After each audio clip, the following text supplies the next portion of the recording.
Salam Planter Indonesia. Assalamualaikum warahmatullahi wabarakatuh. Di hari yang fitri ini, sekali lagi The Brondol mohon maaf lahir dan batin atas segala hilaf yang mungkin The Brondol lakukan kepada sahabat The Brondol.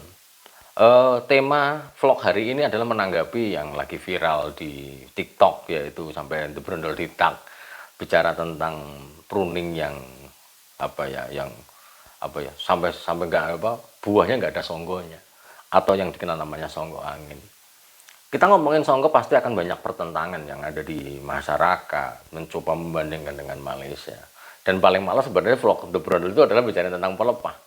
Karena bahwa setiap institusi akan memiliki policy atau kebijakannya masing-masing bicara tentang songgo itu sendiri.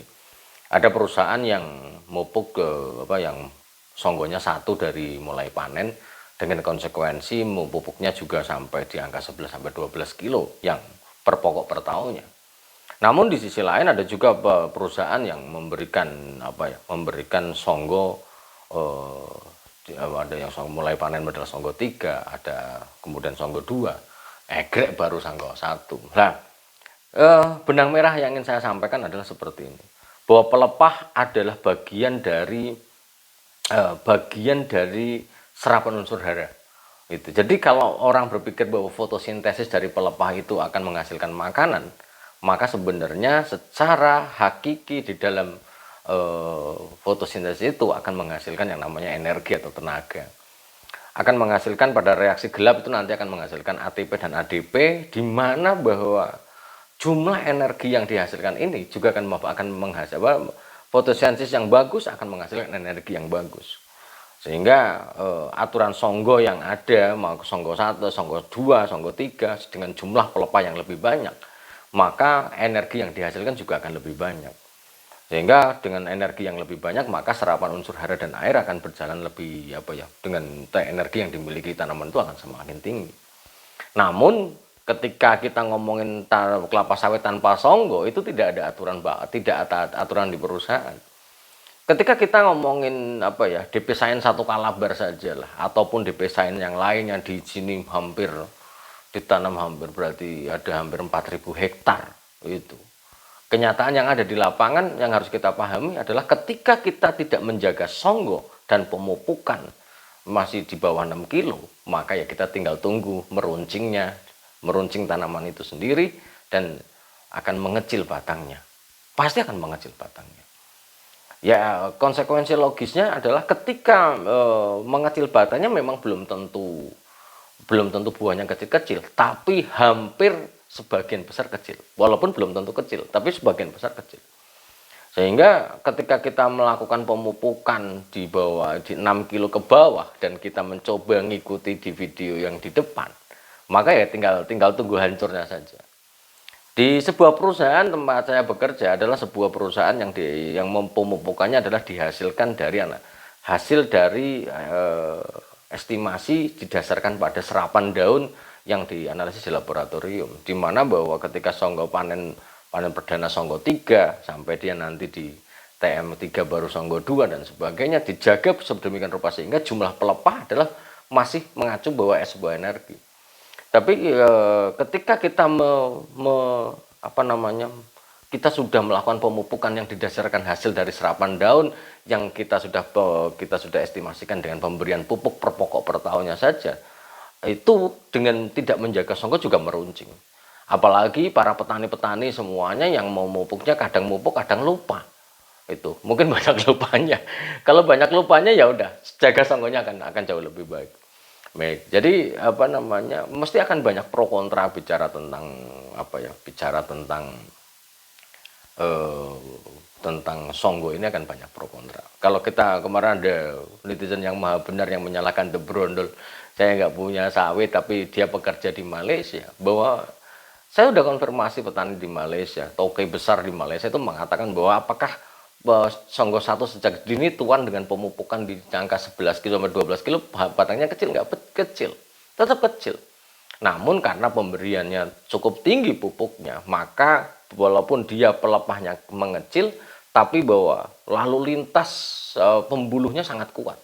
Sehingga dengan lalu lintas pembuluh sangat kuat, maka dia ya buahnya akan besar. Namun Sekali lagi konsekuensinya pupuk adalah cukup sangat besar. Apalagi kita menjaga Songgo dengan pemupukan yang bagus, ya jelas tetap akan sangat baik.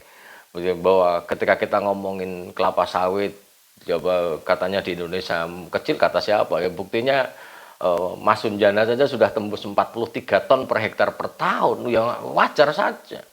Jogo Songgonya pupuknya cukup bagus, ya kita konsekuensi akan mendapatkan produksi yang besar. Lah, kalau seandainya masyarakat menerapkan Songgo ini, sehingga gini, kita masyarakat tidak boleh tidak boleh mencontoh 100% kegiatan ini tanpa mengetahui konsekuensinya. Ketika kita mencontoh saja, ketika kita mencontoh dan mencoba di lahan kita dengan seperti itu, maka ya pupuknya berapa? Banyak orang berpikir bahwa yang penting pupuknya dan perawatannya, pupuknya berapa diberikan. Itu. Ketika pupuknya kita masih di bawah 6 kilo, 7 kilo, dan 8 kilo, ya kita tinggal tunggu hancurnya saja. Itu. Jadi semakin yang ingin saya sampaikan di benang merah di siang hari yang berbahagia ini, bahwa ketika kita melakukan penunasan atau pruning dengan over pruning, bahkan nggak ada nggak ada pelepah yang menopang buah terakhirnya, sehingga dipastikan jumlah pelepahnya adalah under 40. Ketika pelepah di bawah 40 dan pemupukannya insya Allah ya insya Allah, artinya bahwa pupuknya kadang mupuk kadang lupa ya, dengan pemupukan di bawah 6 kilo ya energinya sudah tidak ada, kemudian unsur hara penyumbang untuk serapan pembuluhnya juga tidak ada, maka ini tidak bisa diterapkan bagi masyarakat atau petani yang memiliki kemampuan memupuknya yang rendah. Maka kalau bagi petani yang memupuknya di 6 kilo, 7 kilo, 8 kilo, lebih bagus dijaga Songgonya Songgo 2. Songgo banyak orang berpikir bahwa akan menjadi sia-sia saja, tapi ternyata tidak. Itu. Nah, kalau kita berbicara tentang berbisnis kelapa sawit, maka kita tidak bisa terlepas dari sebuah kebijakan di perusahaan. Tidak ada satupun perusahaan yang menyarankan tidak ada Songgonya, itu tidak ada. Itu sekalipun bahwa dia pupuknya di atas rata-rata hasil analisis serapan daunnya, tetap harus menjaga Songgonya. Ketika kita melakukan analisis serapan daun yang dicocokkan dengan tanah dan sebagainya, ketemulah angka yang optimum itu misalnya di 7 kilo misalnya, 7 kilo. Ketika Songgonya tidak terjaga, yang akan mengecil, akan sangat mengecil. Itu seperti Pak Andi sering keliling-keliling sana. Jadi The Brondol itu menyampaikan apa yang terlihat dan apa yang saya analisis di lapangan. Bukan berarti saya hitam di atas putih di belakang meja saja, tidak. Sehingga hal inilah yang menjadi penting bagi sahabat-sahabat The Brondol memahami Songgo. Ingat bahwa lebih bagus ikuti yang efektif dan efisien. Ketika kita menjaga Songgonya dengan pupuk 6 kilo, dengan varietas responsif terhadap pupuk yang baik, maka ya kita akan mendapatkan hal-hal yang terbaik.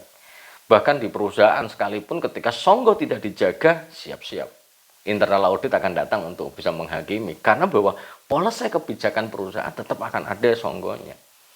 Hal ini bukan SOP perusahaan bukan semata-mata dibuat dari penafsiran hitam di atas putih saja, tidak, tapi adalah berdasarkan pengamatan, penelitian yang dilakukan oleh riset bertahun-tahun, sehingga menghasilkan sebuah kesimpulan Songgo adalah harus tetap dijaga. Bagi masyarakat yang mau mencobanya, ya monggo saja, yang seperti di video depan, tapi tidak saya sarankan kepada sahabat-sahabat The Brondol yang mupuknya Senin Kemis ya, kadang mupuk kadang lupa, tidak saya rekomendasikan. Lebih bagus jaga Songgonya. Dan seperti ini, kita berbisnis kelapa sawit tidak boleh mencoba-coba. Ketika ada sesuatu yang baku dan hasilnya lebih bagus, kenapa harus kita mencoba-coba? Mencoba-coba seperti ini, berantakan. Itu. Karena kemarin ada yang hampir seluruh netizen yang membodoh-bodohkan pengen dibicara tentang Songgo. Rata-rata adalah yang penting perawatannya, yang penting pupuknya. Sebagus-bagusnya pupuk dan sebagus-bagusnya perawatan, tapi kalau pupuknya masih margin pupuknya itu masih kecil, jangan coba-coba, dan itu akan berakibat fatal terhadap produksi kelapa sawit itu sendiri. Sebagai contoh, dengan menjaga songgo saja, ketika kita menanam tanaman yang DP Sain saja, yang hari ini analisis The Brondol di 2023, 2016, 2018, 880 hektar, 33 ton per hektar per tahun. Pupuknya di bawah 6 kilo yang dikombinasikan dengan janjangan kosong. Saya kira sudah sangat baik sekali ketika dijaga songgonya, buahnya gede-gede. Itu artinya kita menjaga songgo tapi ngirit, atau tidak menjaga songgo tapi tidak ngirit adalah sebuah pilihan bagi sahabat The Brondol semuanya. Mungkin itu sih pendapat The Brondol bicara tentang video yang viral sampai pengen ditak segala bicara tentang songgo ini, aturan songgo ini. Itu sih yang dapat saya sampaikan pada kesempatan di siang hari yang berbahagia ini. Semoga bermanfaat bagi sahabat The Brondol, dan salam planter Indonesia. Assalamualaikum warahmatullahi wabarakatuh.